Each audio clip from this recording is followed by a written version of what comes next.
Salam semangat para penikmat semangkuk salad.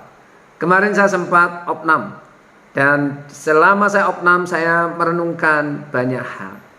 Ternyata cara Tuhan menolong, cara Tuhan memulihkan hidup kita bisa melalui hal-hal yang kecil bahkan sederhana. Saudara terkasih dalam kasih Tuhan Yesus Kristus, seringkali kita mendefinisikan pertolongan Tuhan itu kalau yang kita terima adalah hal-hal yang spektakuler, hal-hal yang luar biasa, bahkan yang sering kita sebut mujizat.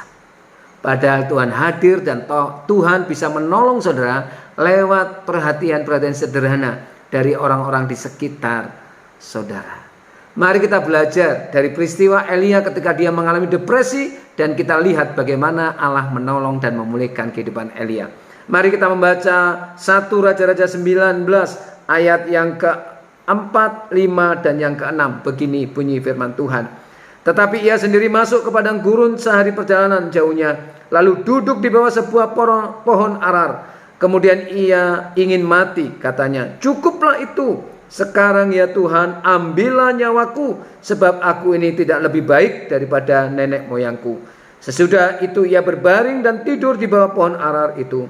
Tetapi tiba-tiba seorang malaikat menyentuh dia serta berkata kepadanya, "Bangunlah, makanlah." Ketika ia melihat sekitarnya, maka pada sebelah kepalanya ada roti bakar dan sebuah kendi berisi air. Lalu ia makan dan minum, kemudian berbaring pula.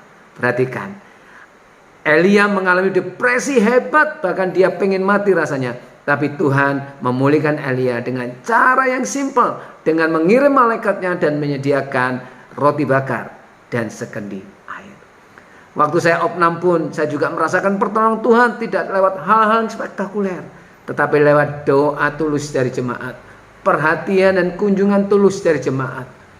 Dan itulah yang menyegarkan saya, itulah yang menyukacitakan saya, dan itu yang menjadi energi positif bagi saya untuk terus berjalan di dalam jalan pelayanan yang Tuhan tetapkan dan telah memanggil saya. Saudara terkasih dalam kasih Tuhan Yesus Kristus, saudara bisa saja mengalami pertolongan-pertolongan Tuhan. Bahkan pertolongan Tuhan itu ada di sekitar saudara. Mungkin anak cucu saudara, mungkin pasangan hidup saudara yang selama ini saudara abaikan, sebenarnya adalah malaikat-malaikat penolong.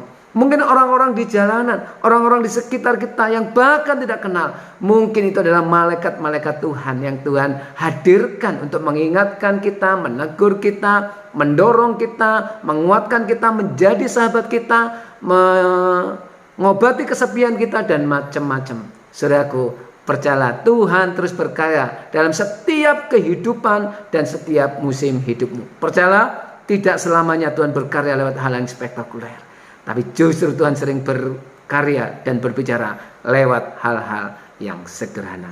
Selamat menikmati kehadiran Tuhan. Tuhan Yesus memberkati.